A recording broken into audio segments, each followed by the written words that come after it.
مسیح یسوع میں آپ سب کی سلامتی ہو. امید ہے کہ آپ سب خوش ہوں گے.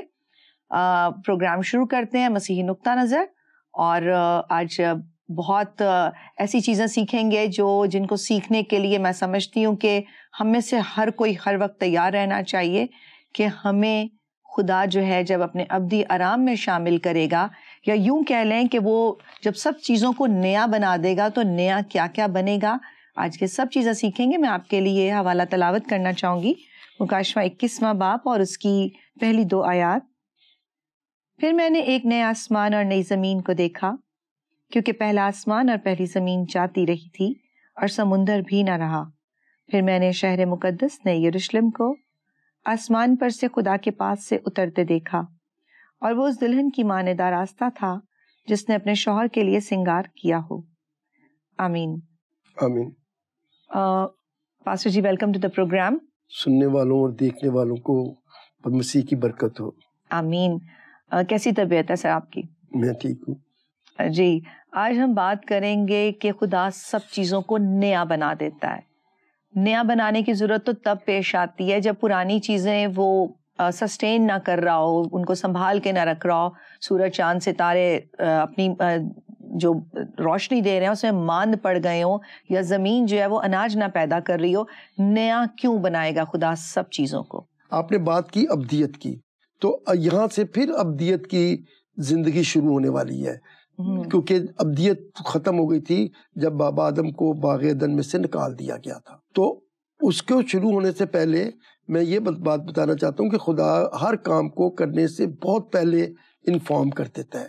جیسے ابراہم کو کہا کہ میں تیری نسل کو بڑھاؤں گا اور ملک کنعان ان کی تیری نسل کو وراثت میں دوں گا.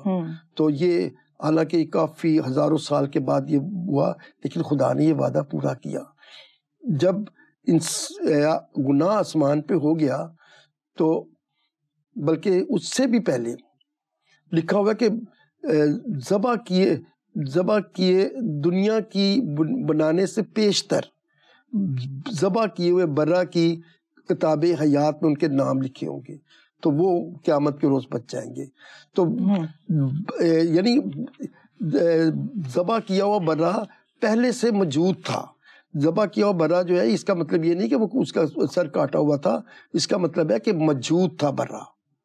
قربانی والا برہ جو تھا موجود تھا. حالانکہ یسوع مسیح تو بہت عرصے کے بعد آئے اور انہوں نے قربانی دی, لیکن بتا پہلے سے دیا گیا ہوا تھا. کئی لوگ مجھے جب میں ان سے ملتا ہوں تو وہ کہتے ہیں کہ یسوع مسیح تو اس وقت آئے جب وہ مریم سے پیدا ہوئے, تو وہ تو مجسم ہوئے, وہ تو روح تو اس میں ان کے خدا کا تھا, ان میں خدا کا روح ہے, لیکن جسم انہوں نے مریم سے لیا اور وہ پاک صاف ہستی پیدا ہوئی, بے گناہ ہستی پیدا ہوئی. یہ بہت پہلے سے بتا دیا گیا تھا. ابراہم کو خدا نے کہا کہ تو اگر یہ کسدیوں کے ملک سے نکل آئے گا تو کیا ہوگا, میں تیری نسل کو بڑھاؤں گا اور کنعان کی زمین کا تجھے تیری نسل کو وارث بناؤں گا. بہت عرصے بعد ہوا, لیکن ہوا. اچھا, اسی طرح جب مسیح نے صلیب پر شیطان کو شکست دے دی تو اس وقت یہ کہا کہ میں تمہیں اپنے ابدی آرام میں لاؤں گا. تو ابدی آرام کی اب زندگی شروع ہونے والی ہے. اس لیے جو چیزیں ابدی آرام میں دکھ کا جو اس دنیا میں دکھ کا باعث تھیں وہ ساری ختم ہونی تھی. تو اس لیے کہا گیا ہے کہ دیکھو ایک نیا آسمان اور نئی زمین. میں آپ کو ایک آسمان اور زمین دونوں کا ذکر آپ نے کر لیا. میں آپ کو پہلے یہ تھوڑا سا بتاتا ہوں کہ یہ ابدیت کی زندگی اب کیوں شروع ہونے والی ہے. سب سے پہلے بہت ساری آفتوں کا ذکر ہے. یسوع مسیح ان لوگ شہیدوں کے ساتھ جنہوں نے مسیح کی گواہی دیتے وقت اپنی جان کو قربان کیا, جنہوں نے اس حیوان کی پرستش نہیں کی, جنہوں نے اپنے ماتھے پر شیطان کی چھاپ نہیں لی, وہ جو اس راہ میں قتل ہوئے, ان کے ساتھ مل کر 1000 سالہ بادشاہی کریں گے. پھر اس کے بعد کیا ہوگا, اس کے بعد لیکن اس سے پہلے کہ 1000 سالہ بادشاہی شروع ہو, وہ شیطان کو جو پرانا سانپ ہے, اژدہا ہے, اس کو اتھا گڑھے میں بند کر دے گا. تو جب 1000 سال گزر جائیں گے تو پھر کیا ہوگا؟ وہ شیطان کو کچھ عرصے کے لیے نکالا جائے گا. تو جب اس کو نکالا جائے گا تو وہ جوج اور مجوج کے ساتھ مل کر خدا کے شہر کا محاصرہ کر لے گا. اور لکھا ہوا ہے کہ ان کی تعداد بے شمار ہوگی اور آسمان سے ان کے اوپر آگ اور گندک کی بارش ہوگی اور وہ سب مر جائیں گے. اور جب وہ مر جائیں گے تو پھر اس کے بعد شیطان کو وہ اتھا گڑھے میں نہیں، آگ کی جھیل میں ڈال دے گا. اور کس کس کو ڈالے گا؟ اس حیوان کو بھی، اس جھوٹے نبی کو بھی، اس موت کو بھی، اس برزخ کو بھی جس کے وہ ہیل کہتے ہیں. یہ سب کچھ جو انسان کو دکھ دینے کا باعث ہے وہ سب کی سب ختم ہو جائیں گی. اور جب یہ سب ختم ہو جائیں گی تو جو جنگ ہے شیطان کے درمیان، لکھا ہے کہ روحانی جنگ ہم لڑ رہے ہیں، تو پھر ہمیں روحانی جنگ لڑنے کی ضرورت نہیں رہے گی. اور جب روحانی جنگ لڑنے کی ضرورت نہیں رہے گی تو پھر ایک ابدیت کا دور شروع ہوگا. تو یہ اس وقت کی بات ہے جب ابدیت کا دور شروع ہوگا. ہم یہاں سے پڑھتے ہیں کہ پھر میں نے یوحنا عارف کہتا ہے کہ میں نے ایک نیا آسمان اور ایک نئی زمین دیکھی. اچھا، زمین پر تو یہ سب کچھ ہوتا ہے، آسمان پر کیا ہوا؟ کہ آسمان کو بھی خدا بدل رہا ہے؟ سارے شروع میں پہلا گناہ تو آسمان پر ہی ہوا تھا نا، نافرمان فرشتے نے خدا کی نافرمانی کی تھی. بالکل صحیح. تو سورج تو روشنی دیتا ہے اور خدا نے اس کو ہمارے لیے روشنی دینے کے لیے وٹامن ڈی دیتا ہے. سورج کو کیوں ختم کرنے کی کوشش، اور چاند کو کیوں ختم کرنے کی جو آخری زمانہ میں ان کو کیوں ختم کیا جائے گا؟ انہیں سزائیں کیوں مل رہی ہیں؟ اصل بات یہ نہیں ہے کہ خدا ان کو ختم کرنا چاہتا ہے، اب ان کی ضرورت نہیں رہے گی. کیوں بلا ضرورت نہیں رہے گی؟ خدا نے ان کو کس لیے بنایا تھا؟ تاکہ وہ روشنی دیں. ایک دوسرا دنوں اور مہینوں اور سالوں کا حساب رہے. اب ہم ابدیت میں جائیں گے تو وہاں تو وقت نہیں ہوگا، وہ ہم وقت کی قید سے آزاد ہو جائیں گے. تو جب وقت کی قید سے آزاد ہو جائیں گے تو پھر ان کی کیا ضرورت ہے؟ اور جب خدا ہمارے درمیان ہوگا تو اس کی روشنی اتنی زیادہ ہوگی، اس کے نور سے منور ہو جائیں گے کہ ہمیں کسی اور روشنی کی ضرورت ہی نہیں رہے گی. آمین. اور پانی کا بھی جب ہم پڑھتے ہیں کہ سمندر بھی نہ رہا. سمندر جو ہے لکھا ہوا ہے پیدائش میں کہ خدا کی روح پانیوں پر جنبش کرتی تھی. تو سمندر کو ختم کیوں کیا جائے گا؟ بیٹے ذرا حوالہ پڑھے یسایہ 57:20. یسایہ 57:20 میں یوں مرقوم ہے، لیکن شریر تو سمندر کی مانند ہے جو ہمیشہ موج زن اور بے قرار ہے، جس کا پانی کیچڑ اور گندگی اچھالتا ہے. بس آمین. دیکھیں سمندر جو ہے یہ اس کی ضرورت کیوں پڑتی ہے؟ ہمیں سمندر کی ضرورت دو طریقہ سے پڑتی ہے. ایک تو ہم اس میں سے وہ ٹرانسپورٹیشن استعمال کے لیے استعمال کرتے ہیں، خوراک کے لیے استعمال کرتے ہیں، لیکن زیادہ تر تو یہ جنگوں کے لیے استعمال ہوا اور اس سے انسانوں کو دکھ پہنچا. تو میں نے آپ کو ایک بات بتائی ہے کہ ابدیت کی زندگی میں کوئی دکھ دینے والی چیز نہیں رہے گی. اور اگر آپ یسایہ 40 باب میں دیکھیں تو وہاں بھی لکھا ہوا ہے کہ تمام گھاٹیاں بھر دی جائیں گی اور تمام ٹیلے اور پہاڑ ہموار کر دیے جائیں گے.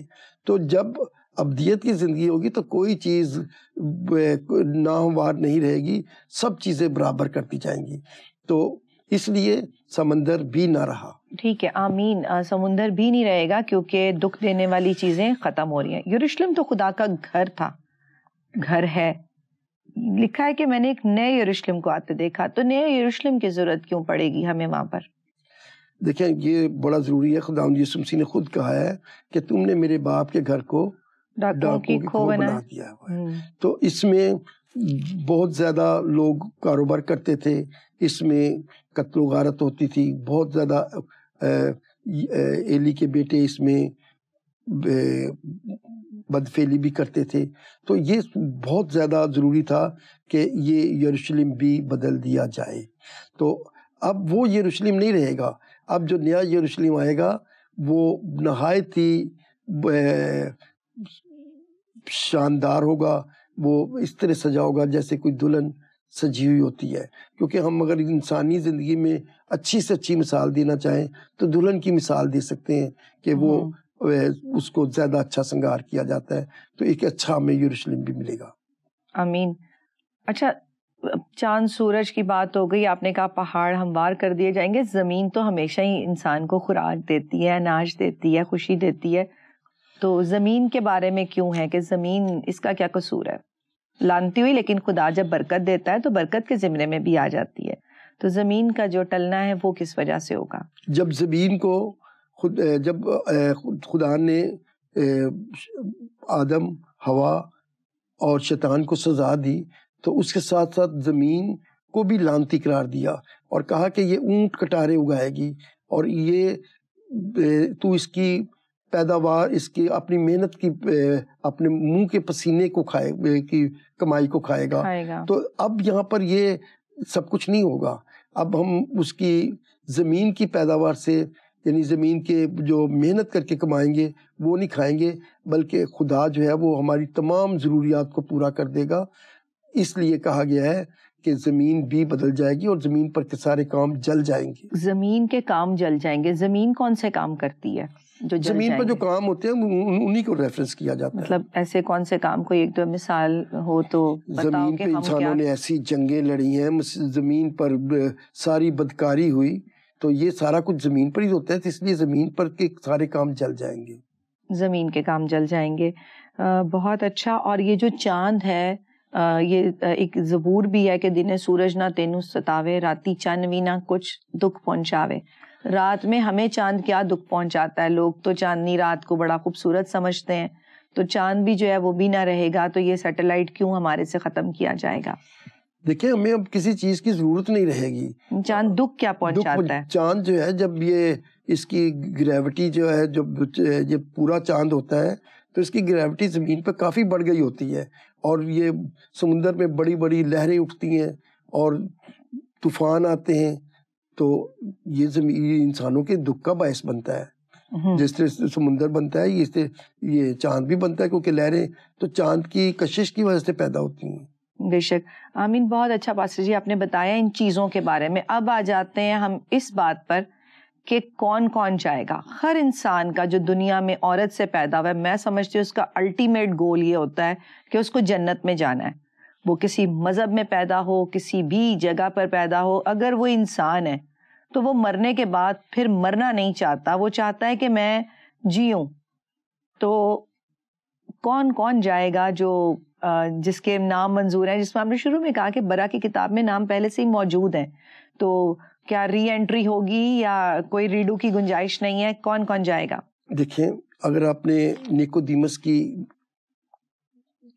آمد مسیح کے پاس دیکھی ہو، سنی ہو، تو وہ نیکودیمس کو مسیح نے کیا کہا تھا؟ خداوند کے کلام میں یوں لکھا ہے، فریسیوں میں سے ایک شخص نیکودیمس نام یہودیوں کا ایک سردار تھا، اس نے رات کو یسوع کے پاس آ کر اس سے کہا، اے ربی، ہم جانتے ہیں کہ تو خدا کی طرف سے استاد ہو کر آیا ہے، کیونکہ جو معجزے تو دکھاتا ہے کوئی شخص نہیں دکھا سکتا جب تک خدا اس کے ساتھ نہ ہو۔ یسوع نے جواب میں اس سے کہا، میں تجھ سے سچ کہتا ہوں کہ جب تک کوئی نئے سرے سے پیدا نہ ہو وہ خدا کی بادشاہی کو دیکھ نہیں سکتا۔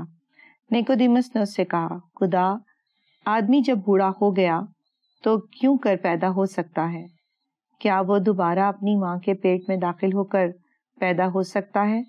یسوع نے جواب دیا کہ میں تجھ سے سچ کہتا ہوں، جب تک کوئی آدمی پانی اور روح سے پیدا نہ ہو وہ خدا کی بادشاہی میں داخل نہیں ہو سکتا۔ جو جسم سے پیدا ہوا ہے جسم ہے، اور جو روح سے پیدا ہوا ہے روح ہے۔ آمین۔ آمین۔ دیکھیں یہاں پر بڑا آسان الفاظ میں یسوع مسیح نے نیکودیمس کو سمجھا دیا کہ جو انسان سے پیدا ہوتا ہے وہ انسان ہے، اور جو روح سے پیدا ہوتا ہے وہ روح سے ہے۔ تو روح سے پیدا ہونا کیا ہے؟ روح سے پیدا یہ ہونا، اس سے مراد یہ ہے کہ وہ یسوع مسیح کو خدا کا بیٹا تسلیم کرے، وہ یہ تسلیم کرے کہ یسوع مسیح نے اس کے گناہوں کی خاطر قربانی دی ہے، اور جب وہ یہ تسلیم کرتا ہے تو اس کو وہ روح سے پیدا ہوتا ہے۔ اور یہ کوئی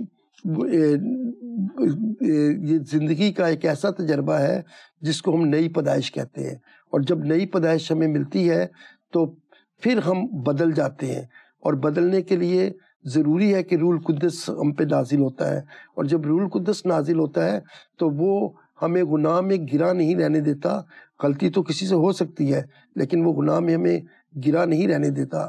یوحنا کے پہلے خط کے پہلے باب کی 5ویں آیت میں لکھا ہے کہ خدا نور ہے، کیونکہ اس میں ذرا بھی تاریکی نہیں. اس لیے اگر کوئی تاریکی میں چلتا ہے اور وہ کہتا ہے کہ میں نور میں ہوں تو وہ جھوٹا ہے، اس میں سچائی نہیں، وہ حق پر نہیں.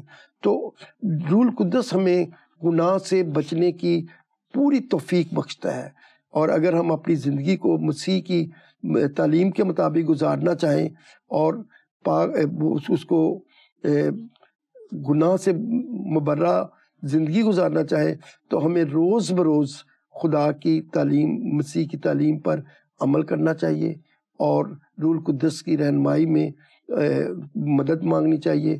تو پھر ہم نئے سرے سے پیدا ہوتے ہیں، اور جو نئے سرے سے پیدا ہوتے ہیں انہی کا نام کتاب حیات میں لکھا ہوتا ہے. اچھا پاسٹر جی، یہ بات آپ نے بہت بڑی کر دی ہے، اور میں اس کو جو سمجھی ہوں اب تک وہ یہ ہے کہ آپ کہہ رہے ہیں، آپ نے تو ایسے بات کی ہے جیسے مذہب کی کوئی باؤنڈریز ہی نہ ہو، کیونکہ جسم سے ہر کوئی پیدا ہوتا ہے. جو بھی دنیا میں بچے آتے ہیں وہ جسمانی ہوتے ہیں، جسم سے پیدا ہوتے ہیں، چاہے وہ کسی بھی دنیا میں، کسی بھی کونے میں، کسی بھی مذہب میں پیدا ہوں.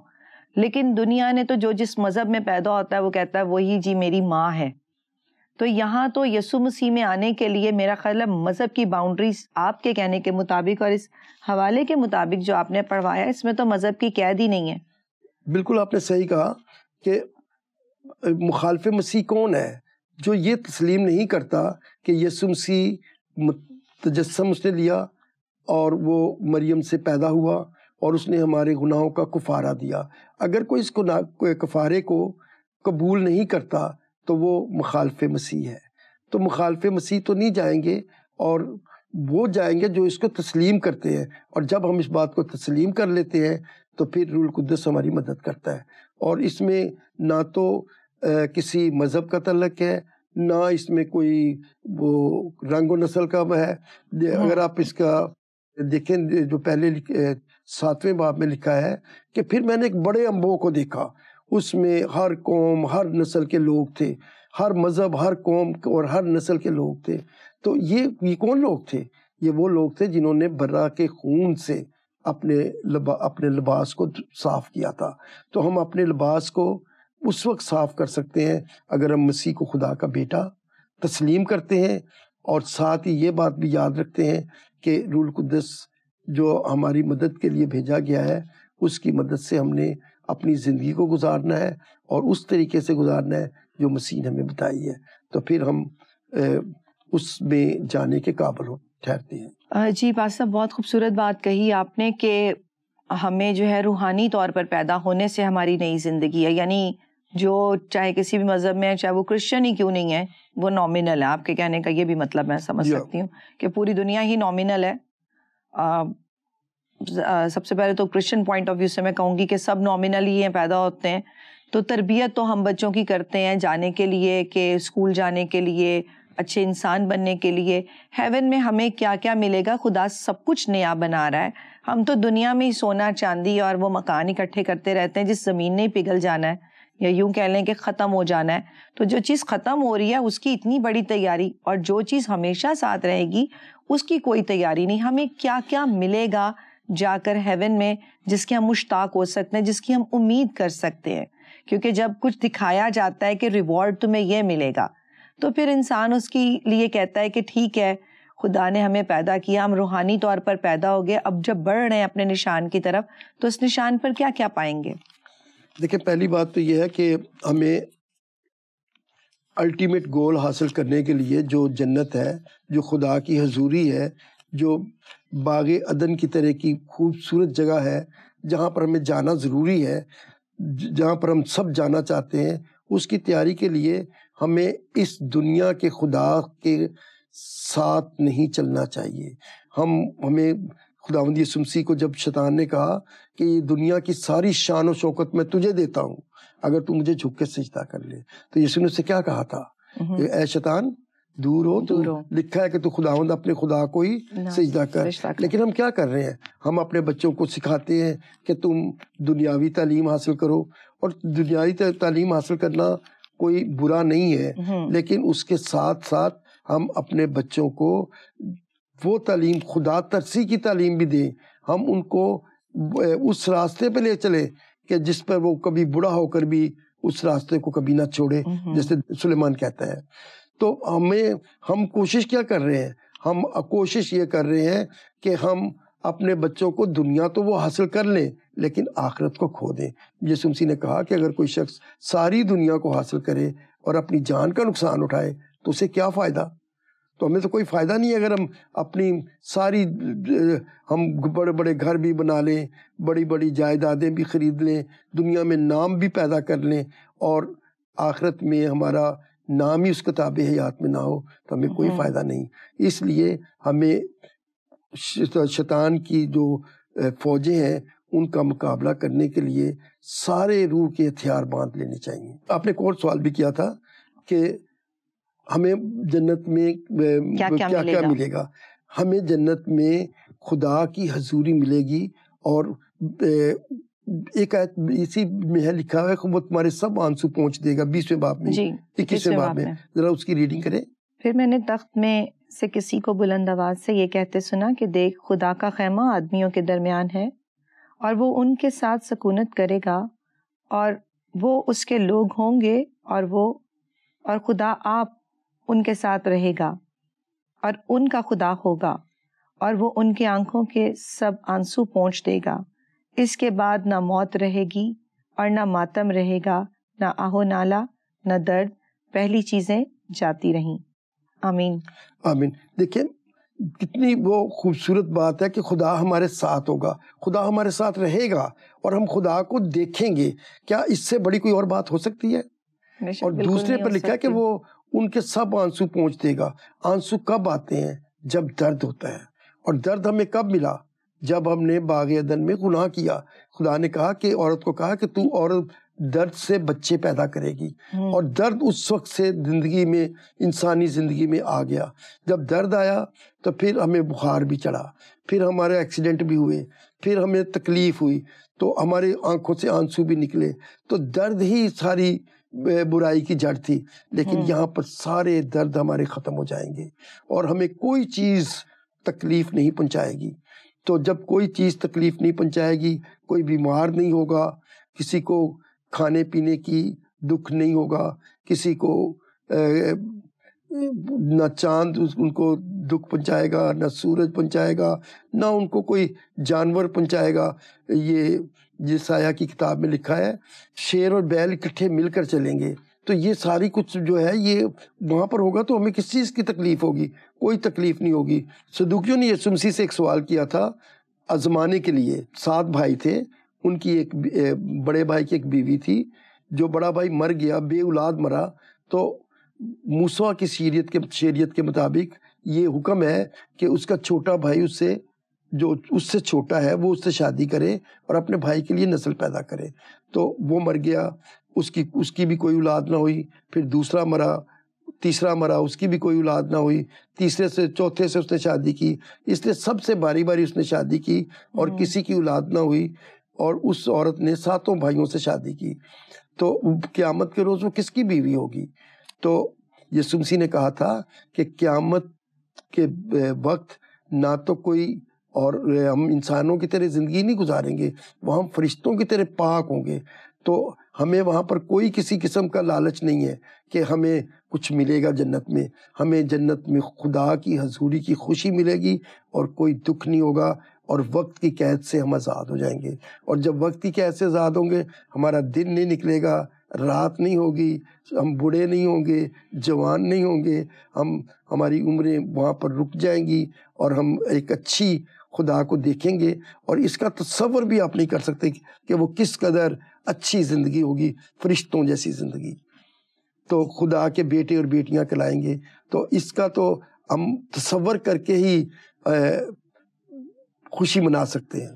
جی بے شک خوشی منا سکتے ہیں, لیکن سننے میں تو یہ بھی آتا ہے کہ جنت میں ہمیں حوریں ملیں گی. اور پھر ابھی پچھلے ہی دنوں میں میڈیا پر دیکھ رہی تھی, سوشل میڈیا پہ, کہ ایک عورت کا سوال تھا کہ پھر عورتیں کہاں جائیں گی, انہیں کیا حور ملیں گے. تو بہت بہت شکریہ. کلام مقدس کی جو روح ہے اور جو پاک روح ہے وہ ہمیں ایسی ہدایت نہیں کرتی, بلکہ ہمیں نہایت خوبصورت باتیں سکھاتی. ان سب باتوں کے لیے بہت بہت شکریہ. عزیزوں ہمیں جنت میں کیوں جانا ہے؟ کیونکہ وہاں پر ہمارے تمام آنسو پونچھ دیے جائیں گے، فکر ختم کر دی جائے گی، نہ اٹھنے کی، نہ سونے کی، نہ کھانے کی، نہ پینے کی، کیونکہ ہمیشہ کی زندگی جو باغ عدن میں ہم سے جدا ہو گئی تھی وہ زندگی ہمارے ساتھ موجود ہوگی، بلکہ وہ آج اب اسی وقت جو اس پر ایمان لاتے ہیں، جو اسے قبول کرتے ہیں، جو یہ بات پر ایمان لاتے ہیں کہ خداوند یسوع مسیح جو ہے وہ خدا کا بے عیب بر رہا ہے، جس نے ہماری خاطر اپنی جان دی، تو وہ روح سے پیدا ہوتا ہے، وہ روحانی بیٹا بیٹی ہے۔ تو کیوں نہ ہم آج یہ عہد کریں کہ خداوند یسوع مسیح نے ہمارے لیے کتنے بڑے بڑے کام کیے اور کتنی بڑی بخشش کا اس نے ہمارے لیے انتظام کیا ہے۔ اس بخشش سے ہم مستفید ہو سکتے ہیں اس دنیا میں رہ کر بھی، کیونکہ جب ہم اس میں قائم ہو جاتے ہیں تو اسی وقت اس کی بادشاہت میں بھی موجود ہوتے ہیں۔ اپنا خیال رکھیے گا، دیکھتے رہیے پروگرام مسیحی نقطہ نظر۔